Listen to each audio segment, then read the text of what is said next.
आज आपको उन दो भारत के बारे में बताएंगे, या एक कह लीजिए कि एक इंडिया है और एक भारत है। हमारे देश की व्यवस्था लोगों को आम और खास की जातियों में बांट देती है, और इस बंटवारे के बाद वो होता है जो 29 जनवरी को महाकुंभ की भगदड़ में हुआ था। इस भगदड़ में 30 लोगों की मौत के बाद अब लोगों में इस वीआईपी कल्चर के खिलाफ बहुत गुस्सा है, नाराजगी है, आक्रोश है, और इस आक्रोश के कारण सरकार ने आज दो बड़े फैसले लिए हैं।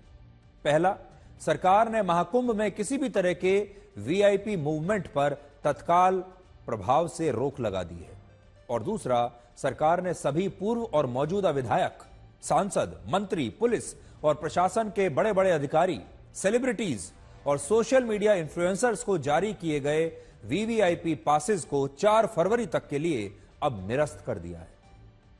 सरकार के स्पष्ट निर्देश हैं कि अब ऐसी किसी भी गाड़ी को महाकुंभ के मेला क्षेत्र में प्रवेश की अनुमति नहीं मिलेगी जिस पर वीआईपी पास का स्टिकर लगा हो। मुगलों के जमाने में शहंशाह हुआ करते थे, राजा हुआ करते थे, रानियां हुआ करती थीं और उनकी प्रजा होती थी। अंग्रेजों के जमाने में किंग होते थे, लॉर्ड्स होते थे, और हमारे देश के लोग उनके गुलाम होते थे। आज भारत एक आजाद देश है।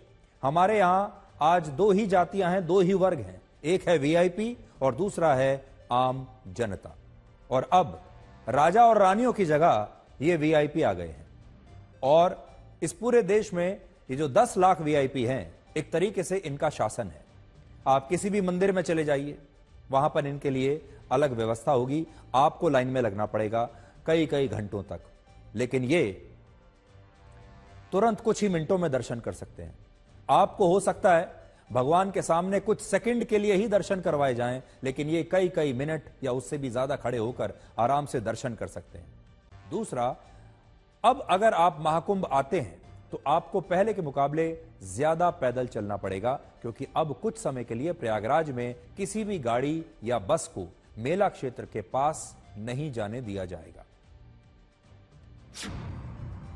वापस निकलिए अपना लखनऊ के जहां वहां से अपने घरों को जाइए, कोई और दिन देख करके उस दिन फिर आइए स्नान के लिए। यहाँ निकालिए, सब लोग इधर निकालिए गाड़ी, यही चढ़ाइए, यही चढ़ाइए, लगाइए अपने पत्र जो। आप लोग प्रयागराज नहीं जा पाएंगे, आज भी प्रवेश बंद है, हो सकता है कल भी बंद रहे, तो आप लोग सभी यहाँ से यूटर्न लीजिए, यूटर्न लेकर के वापस जाइए। प्रयागराज की ओर कोई भी गाड़ी नहीं जा पाएगी। प्रयागराज में सभी प्रकार की गाड़ियों का प्रवेश बंद है। यूटर्न लीजिए और वापस जाइए। दूसरी सबसे बड़ी गलती यह हुई कि संगम के पास जब लाखों लोग जमा थे, तब वहां से आने जाने के लिए एक ही मार्ग खुला हुआ था, और यह मैं आपको आज बड़ी स्क्रीन पर दिखाना चाहता हूं कि यह इतनी बड़ी चूक आखिर हुई कैसे। जरा बड़ी स्क्रीन पर देखिए, मैं आपको कुछ दिखाता हूं और यह आप ध्यान से देखिएगा। ये जो आप देख रहे हैं, ये सैटेलाइट की तस्वीरें हैं जो अमेरिका की एक स्पेस कंपनी ने जारी की हैं, और स्पेस कंपनी का नाम है मैक्सार। ये सैटेलाइट तस्वीरें 29 जनवरी को सुबह 11:02 पर खींची गई हैं। याद रखिएगा, 29 जनवरी 11:02।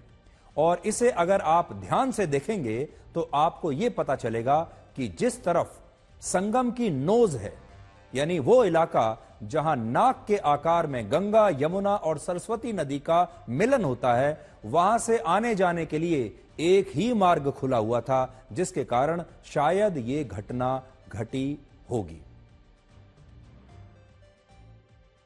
अब देखिए, अगर आप देखेंगे, ये संगम घाट है, यहां ऊपर जो आप देख रहे हैं ये संगम नोज है। सभी लोग यहां संगम नोज के पास आकर संगम घाट में स्नान करना चाहते हैं, इसलिए सारी जो भीड़ थी उस दिन वो सब यहां आना चाहते थे, इस इलाके में आना चाहते थे, यहां पर आना चाहते थे, क्योंकि सबको लगता था कि अगर हम संगम घाट पर स्नान करेंगे तो हमें पुण्य मिलेगा, हमें मोक्ष की प्राप्ति होगी। अब देखिए, जब आप इसके पीछे आएंगे, ये आपको लगातार इतनी बड़ी भीड़ नजर आ रही है, लेकिन अगर आप देखिए, ये वो रास्ता है जहां पर भगदड़ मची थी, ये वो जगह है। ये जो अगर आप एक लाइन देख रहे हैं, ये जगह है जहां पर भगदड़ मची थी, और यहां पर लोगों को रोका हुआ था।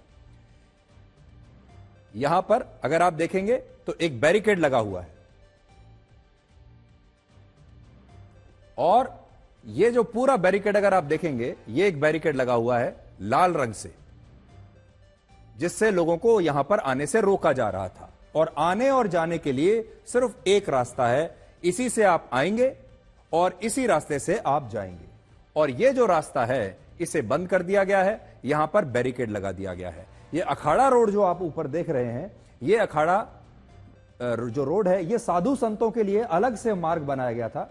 नागा साधु और जो साधु संत आएंगे, अखाड़े के जो साधु संत होंगे, उनके लिए ये अलग मार्ग बनाया गया था, इसलिए ये आपको अभी खाली नजर आ रहा है। तो बड़ी बात यह है कि ये जो आप देख रहे हैं, ये हरे रंग से, ये आने और जाने के लिए एक ही सकरा रास्ता था। इसी से लोग आएंगे और नहाने के बाद इसी रास्ते से वापस जाएंगे, जिसके कारण इस पूरे रास्ते पर भीड़ जो है वो बहुत ज्यादा बढ़ गई। अब आप उन लोगों की कहानियां देखिए जो इस भगदड़ में लापता हो गए थे, और इन लोगों का अब तक भी कुछ पता नहीं चल पाया है।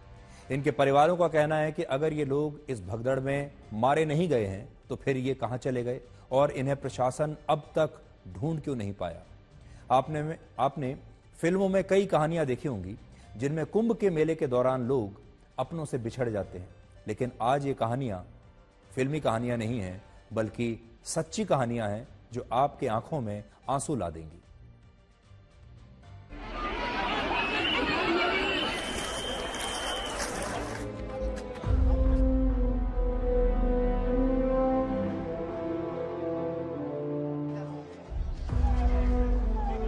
क्या नाम है आपका? आपका कौन मिसिंग है? मेरा पत्नी है। कहाँ कहाँ ढूंढा आप लोगों ने? हम ढूंढा पहले वहाँ संगम में, वहाँ कुछ पता नहीं चला, केंद्रीय वहाँ हॉस्पिटल है। मैं तो आज ही आया, पापा लेके आए थे, मैं आर्मी से हूँ, और पापा लेके आए थे नहलाने के लिए उन लोग को। देखा जा सकता है कि बहुत ही दुखद पहलू है। तमाम अपने परिजनों को लोग जो खो चुके हैं वो उनकी तलाश में हैं कि कौन मिसिंग है और कहाँ से आए हैं आप? हमारा भैया भाभी। क्या नाम है? हम आज, हमारा नाम मनोज कुमार है, ग्राम बिलहर पोस्ट खड़ा, कहीं पता नहीं चल पाया? नहीं चल पाया। हमारी चाची खो गई, चाचा के साथ आई थी, उसी भीड़ में जब भगदड़ हुआ, नदी में से निकली, गंगा जी में से, और उसी दौरान भगदड़ हो गया, उसी में अब कहाँ चली गई कुछ पता नहीं चला। हमारी चाची और हमारी फुआ मिसिंग है, दोनों नहाने गए थे, उसके 5 मिनट बाद उसी घाट पे भगदड़ हो गया, वो दोनों जन मिस हो गए। ये उनका फोटो है, जरा दिखाइएगा। देखिए, ये इस तरह से लोग आधार कार्ड और फोटो लेकर के लोग अस्पताल दर अस्पताल जा रहे हैं और अपने परिजनों की तलाश में भटक रहे हैं। दुखद घटना हुई है प्रयागराज में। मेरी माता खोई है, उनका नाम क्रांति देवी है। हम दिल्ली से आए हैं, हम 2 दिन से यहाँ पागलों की तरह भटक रहे हैं, भूखे प्यासे। सारा पुल बंद कर रखे, 14 नंबर जाओ तो 18 नंबर जाओ, ब्रिज कितना घुमाव पड़ रहा है। आप पैदल चल के देखो हमारे साथ। कल से पानी खाना नहीं जा रहा हमारे मुंह से, हम क्या करें? हम दिल्ली से आए यहाँ मम्मी को ढूंढने के लिए। आप जानते हैं सबसे दुखद बात क्या है?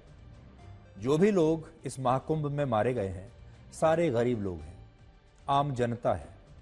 बड़ी मुश्किलों से यहां तक पहुंचे थे, इतना संघर्ष करके, कई कई दिनों की यात्रा करके, न जाने कितने किलोमीटर पैदल चलकर यहां तक पहुंचे थे, क्योंकि वो पुण्य कमाना चाहते थे, मोक्ष प्राप्त करना चाहते थे। लेकिन ऐसी मृत्यु उन्हें मिलेगी सोचा नहीं था। एक जो बात नोट करने वाली है, ये सारे गरीब लोग थे। ये वो लोग हैं जिनकी एक वोट से हमारे देश के बड़े बड़े नेता चुनकर आते हैं। हमारे देश में जो नेता बनते हैं, बाद में टीवी पर बैठकर इंटरव्यू देते हैं, उनके बयान सुने जाते हैं। नेता विधानसभा में पहुंचते हैं, लोकसभा में पहुंचते हैं, राज्यसभा में पहुंचते हैं, सरकारें बनाते हैं, सब इस जनता की बदौलत होता है। ये जो एक एक व्यक्ति है जिसकी जेब में एक एक वोट पड़ा हुआ है, उसकी वोट में बहुत ताकत है। वो इन नेताओं की किस्मत बदलने की ताकत रखता है। इसीलिए लोग भारत को दुनिया का सबसे बड़ा लोकतंत्र कहते हैं।